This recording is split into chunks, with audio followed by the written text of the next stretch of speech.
And welcome back once again. If you're new here, my name is Rusty, and this is my channel where I talk about my favorite movies, mostly horror, and my favorite music, mostly metal. And welcome back to day 3, or my third entry. They might not come out every single day. In my Brian De Palma festival, and we are going to move on now to his next movie, which is 1981's Blowout. This movie further solidified the De Palma oeuvre. John Travolta, Nancy Allen. It was written and directed, once again, by Brian De Palma. John Travolta, Nancy Allen, John Lithgow, Dennis Franz, all back in this movie. Yes, absolutely adore this fantastic movie. Um, it would be very hard to rank all of his movies. I don't know where this one would. This one definitely set up in the top 3, I think, without a doubt. But yeah, so again, this movie, 1981, it opens with what looks like a cheesy B slasher film. Someone POV creeping around outside, looking at college kids partying, showering, carrying on, stuff like that. And it gets to a scene in the movie, within a movie, where the killer is about to kill this girl in the shower, and the scream that she lets out is the absolute most dead cat, hilarious, horrible scream you've ever heard. And it then flashes to a movie studio, screening room, where we see the director going, "What the fuck was that?" and John Travolta is the sound engineer for the movie, and he's like, "That's her scream. That's her." And he's like, "Well, you didn't get me a scream, you know?" And he's like, "Well, you know." And he's like, "What about all these other sound effects? I've heard them over and over." And he's like, "Dude, we make cheap B-movie slashers. What do you expect, you know?" So he kind of bitches at him, and John agrees to go. His name is Jack. So he agrees to go and, you know, film more sound effects so that maybe they can have something new, you know, wind, animal sounds, um, that kind of stuff, for the soundtracks. And of course, he agrees to help him try to find someone who can do a decent slasher scream. So, while he's out doing that very thing, he's out in the woods, and we get to see him recording all these neat sound effects: the wind, trees blowing, crogs, crogs froking. We get to hear crogs froking. If you've never heard a crog croak, it's a very interesting sound. But we also get to hear frogs croaking, and hoot owls and things like that. When all of a sudden he hears like a strange sound, like a revving engine, he turns around with his sound device and sees a car wreck. A car comes around the corner. He hears what sounds like a blowout, like a tire blowing out, and the car careens off of the bridge into the creek, to the river. He jumps in. The car, it's deep, and the car is sinking. He manages to, you know, see one girl screaming, and he manages to break the window and get her out. Now, right before he jumped into the creek, you saw someone run out from under the bridge, then up the same where he came from, and run across the bridge.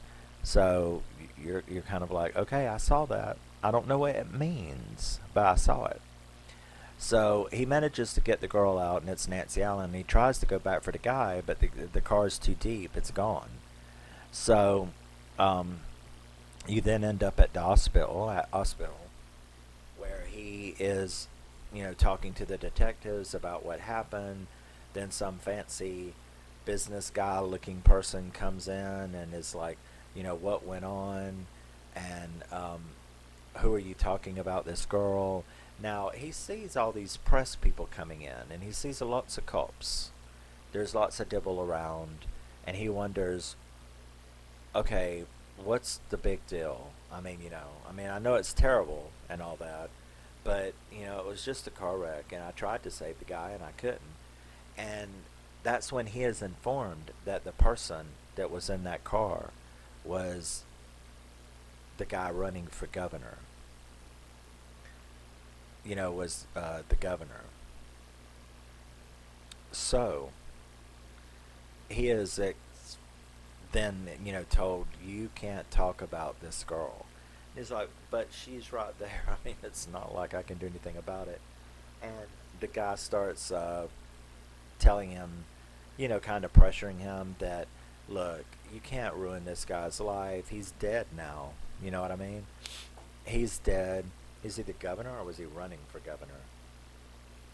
Yeah, he was governor.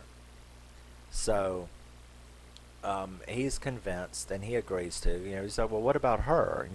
She could tell too. No, no, no. We'll give her some money. We'll take care of her. So they both agree that they'll just leave this alone. So he, of course, meets her, and her name is Sally. This is Nancy Allen again in a De Palma movie. So he talks to Sally, and they both kind of agree to that. In the meantime, though, we see um, the like the a person is breaking into like the cop place where the cops are checking out the governor's car, and he goes in there and changes the tire. So we're like, okay. Now Jack had already told the cops that he's a sound guy. He's a sound engineer for movies. And they're like, the tire blew out. And he's like, no, no, no, no, no. I know what a blowout sounds like, and I know what a gunshot sounds like. And he said there was a gunshot right before the blowout. And they're brushing him off. And then we see that, though, where this person, changes this tire. And you're like, uh-huh. Okay. So obviously there was some kind of assassination attempt or something. So, you know,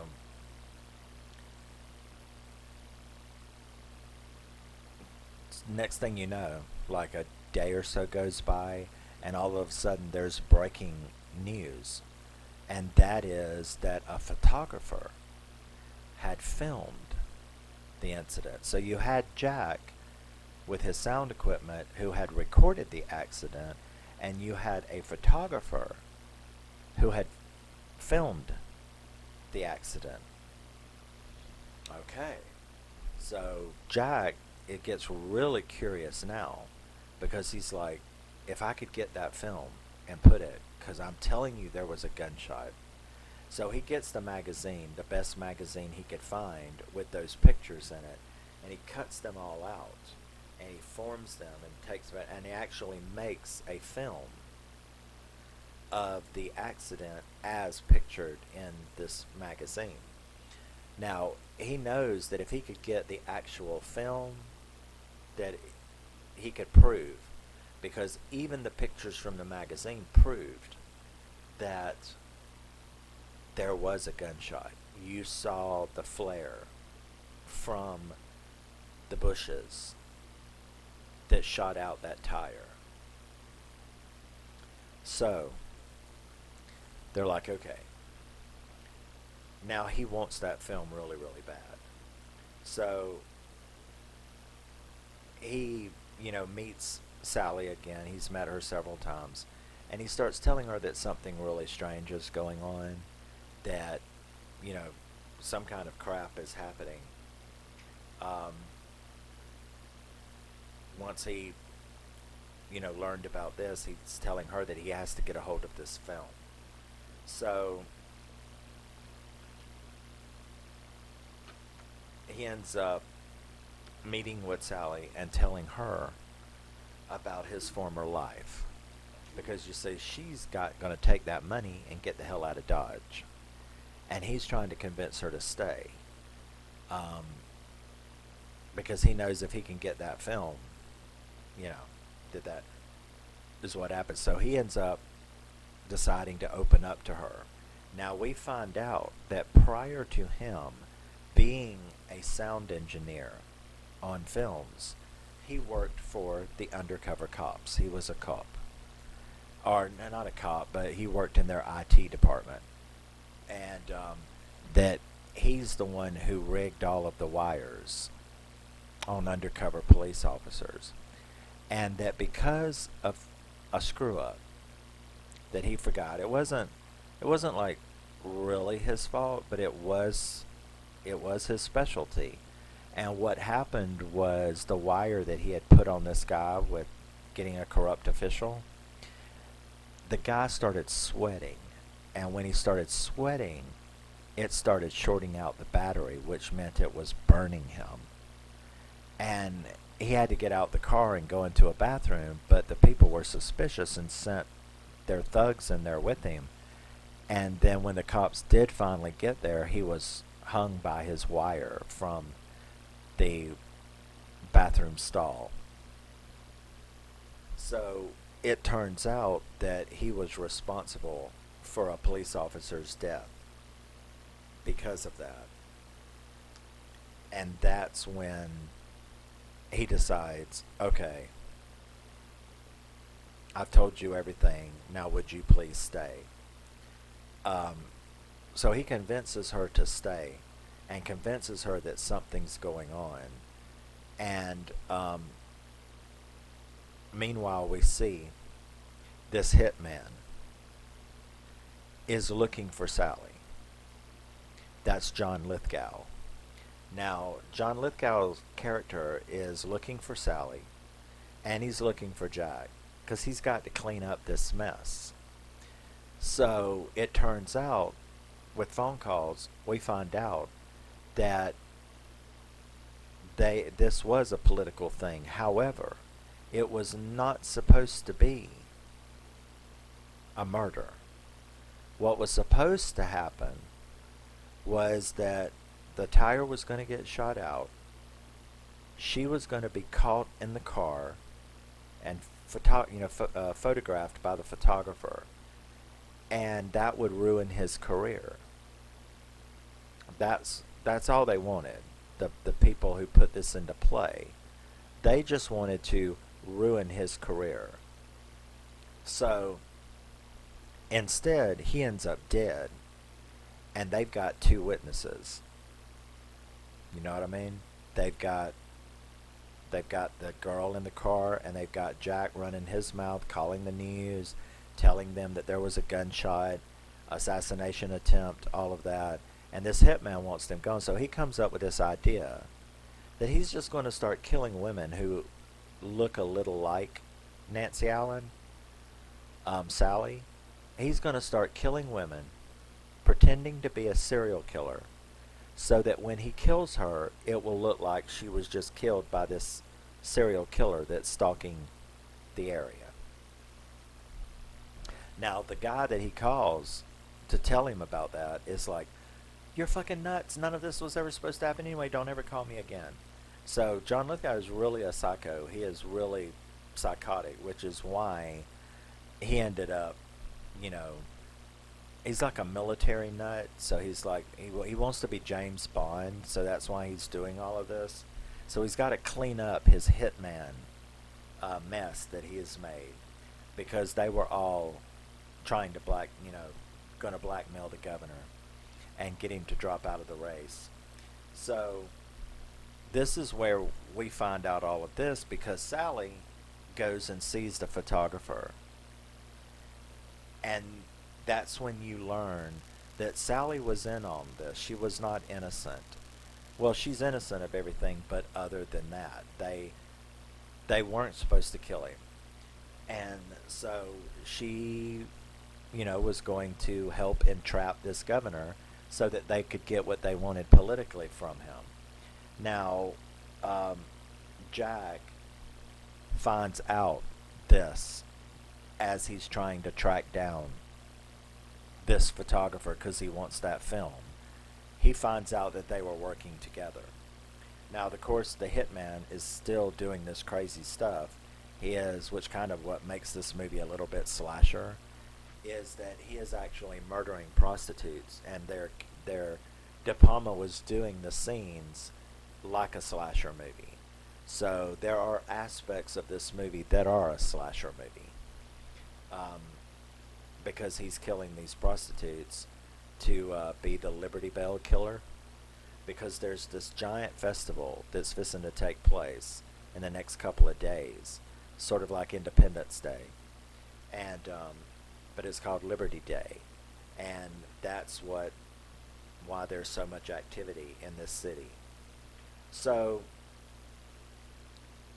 um, Jack goes back to his apartment, back to his studio, where he finds that every recording that he had, including that, was erased. Probably with a magnet or something, but not one single reel of audio in his entire studio was left. Everything had been erased and was just blank. So he had saved one, copy to put with the film, and that's the only thing that he had that he could use. Now that he had found out about Sally, once this happens, because he was about to turn it all over to, the news guy, um, and the hitman is bugging his place as well. So he goes and confronts Sally about being in on this and being working with this guy, the photographer, and sort of guilt trips her into helping him get the film. So now that he's got the film, he can finally turn it over to the news. Now you have to understand, he's not wanting fame or fortune or anything like that. He wants to save his life, and he wants to save her life, because he knows this is a political cover-up, and there is no way in hell that government officials are going to let you walk away with their secrets, knowing this plot, this plan. So he knows that if they do not get this out into the public, that him and her will be killed eventually. That's what he uses to convince her. So she does help him get the film, and Jack's going to put it on the news, but the hitman who's been bugging his place taps his phone in a way that he never can receive the phone call from the news reporter, which he's been waiting for. Now that he's got the film, he's been waiting all day for this damn news reporter to call him, and instead the hitman has tapped the phone, so no one, he just keeps getting a busy signal. Meanwhile, the hitman contacts Sally, pretending to be the news reporter, saying, "Hey, I can't get a hold of him. How about we meet?" So she goes and sees Jack. She tells Jack, the reporter called me. He can't get through. John Travolta doesn't understand why. Jack doesn't understand why. He picks up his phone. It sounds all right. But he's like, whatever, okay, but I'm going to follow you. I'm going to wire you, and I'm going to follow you, because no one's going to screw me over again. This is too important.